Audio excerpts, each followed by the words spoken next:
Hello, my name is Michael Rhode, and I'm the archivist of Navy Medicine. We are about to show you some of the objects that are not often seen in the series called From the Vault.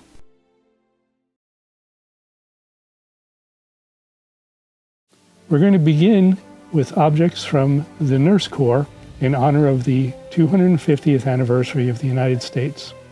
Our first box will be part of the Nurse Corps index card collection.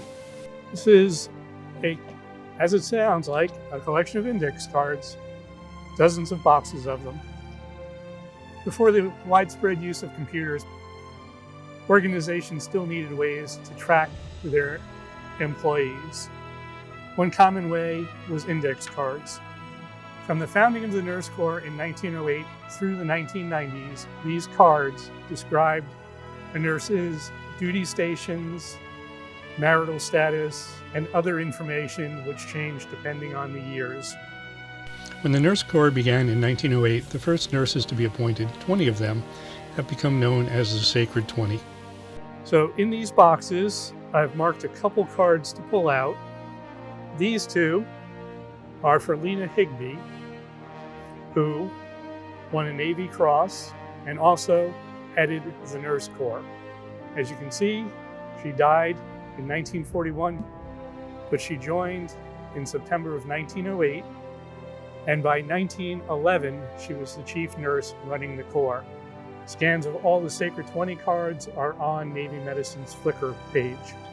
So we're going to look at another set of cards to get started on the Marine collection. Miss Marine, enlisted in 1927, was on the hospital ship Relief in 28 to 32. She went to Boston, San Diego, Honolulu, and then World War II.